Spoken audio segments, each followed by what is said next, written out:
আসলে জিয়া রহমানকে কিন্তু আমরা অনেকেই সেইভাবে জানি না। জিয়া রহমানকে না জানলে বাংলাদেশকে জানা যাবে না, আর জিয়া রহমানকে না জানলে বিএনপিকেও বোঝা যাবে না, বিএনপিকে মনে প্রাণে বিশ্বাস করা যাবে না, করাও যাবে না। জিয়া রহমান কি ছিলেন, জিয়া রহমান কি চেয়েছেন, জিয়া রহমান কি করেছেন, আমাদের বিশ্বের অন্য কোনো দিকে তাকানোর দরকার নাই।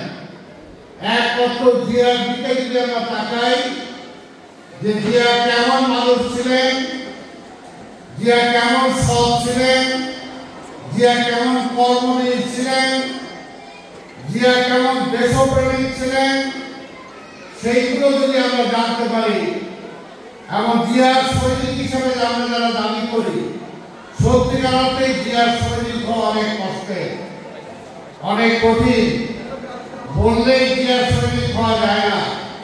তাই কাজে জিয়ার জীবনী থেকে যদি আমরা সেগুলো অনুধাবন করতে পারি এবং আমাদের দলের মধ্যে যদি সেটা প্রতিষ্ঠা করতে পারি, রাষ্ট্রের মধ্যে যদি সেটা প্রতিষ্ঠা করতে পারি, তাহলে বাংলাদেশ অনেক অনেক এগিয়ে যাবে এবং বাংলাদেশের জাতীয়তাবাদী দলও এই দেশের মানুষের যে দায়িত্বকে অতীতে পালন করেছে আমরা, সেই দায়িত্ব আরো ভালোভাবে আমরা পালন করতে পারব। কারণ জিয়া রহমান ছিলেন একজন সাচ্চা দেশপ্রেমিক, একজন সৎ মানুষ, একজন সাহসী মানুষ। যখন ৭১ সালে ২৫শে মার্চে শেখ মুজিবুর রহমান পাকিস্তান চলে যান, সেই সময় এই দেশের মানুষ ২৫শে মার্চে আক্রমণে, সেনাবাহিনী আক্রমণের পরে কোন দিশা খুঁজে পাচ্ছিল না। তখন সেই সময় এই জিয়া রহমান সাহস করে স্বাধীনতার ঘোষণা দিয়েছিলেন, সাহস করে ঘোষণা দিয়ে তিনি মুক্তিযুদ্ধের নেতৃত্ব দিয়েছেন।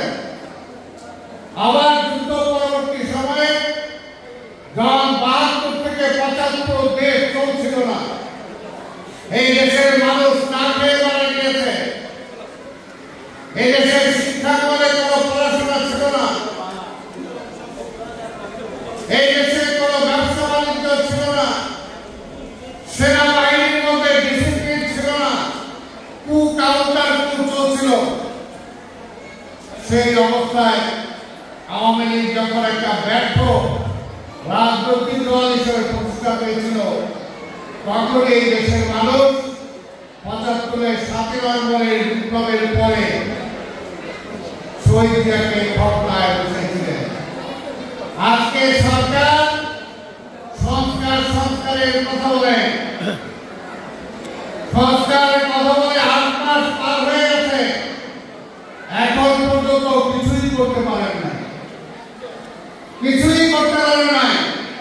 কিন্তু শহীদ রাষ্ট্রপতি জিয়া রহমান সেই ৭৫ সালে রাষ্ট্র ক্ষমতায় বসার সাথে সাথে তিনি সমাজের প্রতিটা ক্ষেত্রে সংস্কার করেছিলেন।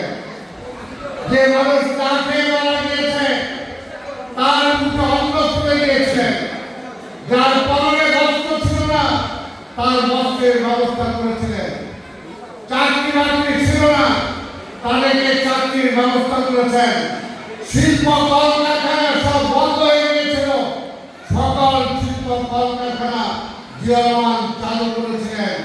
এমনকি আদমনি জুটমি যেটা ১ শিফটের জায়গায় ২ শিফট না, ২ শিফটের জায়গায় ৩ শিফট চালু করেছিলেন, সেটাই ছিল জিয়া রহমান।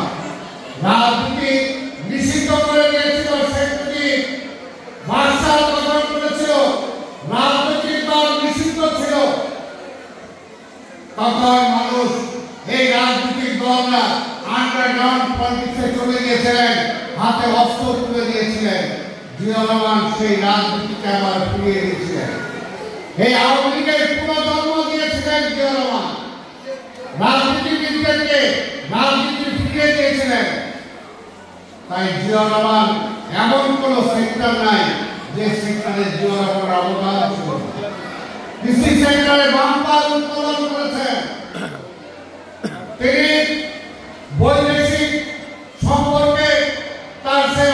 রেখেছেন। এই যে পানির সমস্যা আজকে আমরা ভাবতেছি, ভারত বন্যার সময় পানি নিয়ে ভাসিয়ে দেয়, শুকনোর সময় পানি পাওয়া যায় না। এই পানি সমস্যা নিয়ে জিয়া রহমান জাতিসংঘে গিয়েছিলেন। এই পানি সমস্যার সমাধানের জন্য, ভারতের উপর চাপ সৃষ্টি করার জন্য তিনি সেই সময় মাওলানা ভাসানীকে দিয়ে ফারাক্কা অভিমুখে মিছিল করিয়েছিলেন। তাই ভাই আমার, আজকের এই জিয়া সম্পর্কে যদি আমরা না জানি, জিয়ার জীবনী সম্পর্কে যদি আমরা না জানি, তাহলে আমরা রাজনীতি সত্যিকার অর্থে বাংলাদেশে গ্রহণ করতে পারবো। আজকে অনেক কথা বলেন, এই আওয়ামী লীগের মন্ত্রী ছিল স্বরাষ্ট্রমন্ত্রী মখা আলমগীর। এই জিয়া রহমানের শুধু একটা দিক, খাল কাটা কর্মসূচি। এই খাল কাটা কর্মসূচির উপরে রিসার্চ করে তিনি ডক্টরেট ডিগ্রি নিয়েছিলেন। তাই জিয়া রহমানের প্রতিটা জীবনের অংশকে রিসার্চ করলে এরকম অনেক ডক্টরেট পেতে পারবেন। তাই সেই জিয়া হলো আমাদের নেতা। আজকে দেখেন পরিষ্কারভাবে এই জিয়া রহমানকে অনেকে শেষ করে দেওয়ার চেষ্টা করেছে। শেখ হাসিনা